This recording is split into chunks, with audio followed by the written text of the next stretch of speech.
Hello developers, welcome to our channel Codies with Anu. അപ്പൊ ഇന്ന് നമ്മൾ റിയാക്ട് ജെഎസിൽ ഒരു പുതിയ എലമെന്റ് ആണ് നോക്കാൻ പോകുന്നത് കേട്ടോ. അപ്പൊ ലാസ്റ്റ് വീഡിയോയിൽ ഡിഫറെന്റ് ഫേസസ് നമ്മൾ ഡീറ്റെയിൽ ആയിട്ട് ഡിസ്കസ് ചെയ്തിട്ടുണ്ടായിരുന്നു അല്ലെ.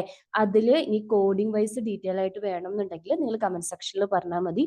ഓരോ ഫംഗ്ഷനും നമുക്ക് ഡീറ്റെയിൽ ആയിട്ട് കോഡിംഗ് വെച്ചിട്ട് അതിന്റെ ഓർഡറും കാര്യങ്ങളൊക്കെ നോക്കാം കേട്ടോ. അത് നമുക്ക് വീഡിയോ സ്റ്റാർട്ട് ചെയ്താലോ. നമ്മൾ ഇന്ന് ഡിസ്കസ് ചെയ്യാൻ പോകുന്നത് ഈ റിയാക്ട് ജെഎസിലെ ഫ്രാഗ്മെന്റ് ഫീച്ചറിനെ കുറിച്ചാണ്. നമ്മൾ റിയാക്ട് ജെഎസിൽ എപ്പോഴും ഒരു കാര്യം പറയാറുണ്ടല്ലേ, റിയാക്ട് ജെഎസിന്റെ റെൻഡർ മെത്തേഡിന് ഒരു സിംഗിൾ എലമെന്റിനെ മാത്രമേ റിട്ടേൺ ചെയ്യാൻ പറ്റുള്ളൂ. നമുക്ക് മൾട്ടിപ്പിൾ എലമെന്റ്സ് റിയാക്ട് ജെഎസിൽ റിട്ടേൺ ചെയ്യണമെന്നുണ്ടെങ്കിൽ നമ്മൾ സാധാരണ എന്താ ചെയ്തുകൊണ്ടിരുന്നത്, ഒരു ഡിവിഷൻ ടാഗ് ആഡ് ചെയ്ത് കൊടുക്കും അല്ലെ. ഇതിനെല്ലാം കൂടെ ബൈൻഡ് ചെയ്തിട്ട് വരുന്ന റാപ്പ് ചെയ്യുന്ന ഒരു കോമൺ പാരന്റ് ഉണ്ടെങ്കിൽ മാത്രമേ റിയാക്ട് ജെഎസിന്റെ റെൻഡർ മെത്തേഡ് വർക്ക് ചെയ്യുള്ളൂ. ഫോർ എക്സാമ്പിൾ പറയുവാണെങ്കിൽ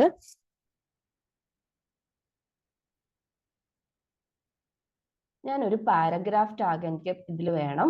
അതുപോലെ തന്നെ ഒരു H1 ടാഗ് വേണം. അതുപോലെ തന്നെ ഒരു പാരഗ്രാഫ് ടാഗും ഞാനിവിടെ കൊടുക്കുകയാണ്. ഇവിടെ ഇപ്പൊ എറർ കാണിക്കുന്നുണ്ടല്ലേ. എന്താണ്? JXS expression must have one parent element. അതിപ്പോ നമ്മൾ ബ്രൗസറിൽ പോയി നോക്കിയിട്ടുണ്ടെങ്കിലും ഈ എറർ തന്നെ കാണാം. ഫെയിൽഡ് ആണ്. കാരണം JXS elements must have rapid in and enclosing tag. ഒരു എൻക്ലോസിംഗ് ടാഗ് വേണം എന്ന് പറഞ്ഞിട്ട് നമ്മൾ സാധാരണ ചെയ്യുന്ന പോലെ ഇത് റാപ്പ് ചെയ്യാൻ വേണ്ടിയിട്ട് ഞാനൊരു ഡിവിഷൻ ടാഗ് സെറ്റ് ചെയ്ത് കൊടുക്കുകയാണ്. ഇപ്പൊ ഇഷ്യൂസ് ഒന്നുമില്ല, സ്മൂത്ത് ആയിട്ട് വർക്കായി. പക്ഷെ ഇതിന്റെ ഒരു ഇഷ്യൂ ഞാൻ കാണിക്കട്ടെ. നമ്മളിവിടെ കൺസോളിൽ ഇൻസ്പെക്ട് ചെയ്യുന്ന സമയത്ത് ഇതിന്റെ ഡോം ട്രീ എടുത്ത് നോക്കിയിട്ടുണ്ടെങ്കിൽ ഒരു എക്സ്ട്രാ നോഡ്, നമുക്ക് ആവശ്യമില്ലാത്ത ഒരു എക്സ്ട്രാ നോഡും കൂടെ ഇന്റർഫേസിൽ റെൻഡർ ആയിട്ടുണ്ട്, UI വന്നിട്ടുണ്ട്.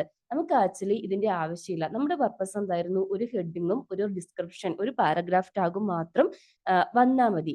ഇങ്ങനെ സമയത്ത് നമുക്ക് ഈ ആവശ്യമില്ലാത്ത ഈ ഡോം എലമെന്റ്, അൺനെസസറി നോട്ട്സിനെ അവോയ്ഡ് ചെയ്യാൻ വേണ്ടിയിട്ടാണ് ഇന്ന് നമ്മൾ നോക്കാൻ പോകുന്ന ഫ്രാഗ്മെന്റ്സ് ടാഗ് യൂസ് ചെയ്യുന്നത്. ഈ ഫ്രാഗ്മെന്റ്സ് യൂസ് ചെയ്തിട്ടുണ്ടെങ്കിൽ ഇതുപോലെ എക്സ്ട്രാ ആയിട്ടൊരു ഡോം നോഡ് നമുക്ക് ഇന്റർഫേസിലേക്ക് വരില്ല. ഇതിന്റെ സിന്റാക്സ് എന്ന് പറയുന്നത് റിയാക്ട് ഡോട്ട് ഫ്രാഗ്മെന്റ് ആണ് കേട്ടോ. ഞാൻ ഈ അൺനെസസറി ഡോം ടാഗിനെ റിമൂവ് ചെയ്യുവാണ്. അപ്പൊ എഗെയിൻ നമ്മൾ വന്നിട്ട് ഔട്ട്പുട്ട് ചെക്ക് ചെയ്യുന്ന സമയത്ത് നമുക്ക് ആവശ്യമുള്ള ഹെഡിങ് ടാഗും പാരഗ്രാഫ് ടാഗും മാത്രമേ ഇവിടെ വന്നിട്ടുള്ളൂ. ഈ അൺനെസസറി ആയിട്ടുള്ള ഒരു ഡിവിഷൻ, ഒരു എക്സ്ട്രാ നോഡ് റെൻഡർ ചെയ്യുന്നത് നമുക്ക് ഒഴിവാക്കാൻ വേണ്ടിയിട്ട് പറ്റും. ഇത് ഇൻട്രൊഡ്യൂസ് ചെയ്തത് റിയാക്ട് ജെഎസിന്റെ 16.2 എന്ന് പറഞ്ഞിട്ടുള്ള വേർഷനാണ്. റെൻഡർ മെത്തേഡിന്റെ ഈ ഒരു ലിമിറ്റേഷനെ ഓവർകം ചെയ്യാൻ വേണ്ടിയിട്ട് ഈ ഫ്രാഗ്മെന്റ് ടാഗ് കൊണ്ടുവന്നത്. അതിനു മുന്നേ ഡെവലപ്പേഴ്സ് യൂസ് ചെയ്തുകൊണ്ടിരുന്നത് ഡിവിനെയോ അല്ലെങ്കിൽ സ്പാൻ ടാഗിനെയോ ഒക്കെ ആയിരുന്നു റാപ്പ് ചെയ്യാൻ വേണ്ടിയിട്ട് യൂസ് ചെയ്യുന്നത്. അത് നമ്മളിപ്പോ കണ്ടു.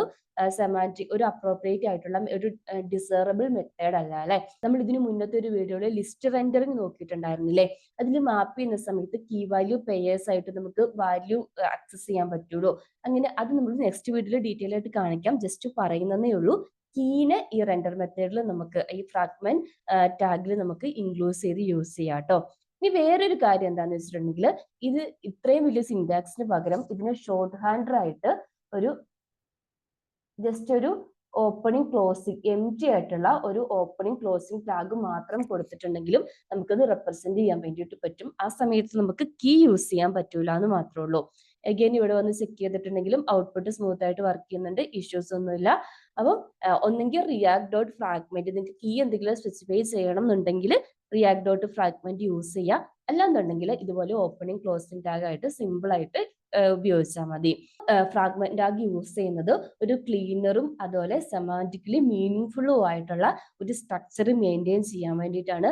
അൺനെസസറി ആയിട്ട് ഒരു പാരന്റ് എലമെന്റ്സിനെ നമുക്ക് ഡോമിലേക്ക് റെൻഡർ ചെയ്യേണ്ട ആവശ്യമില്ല.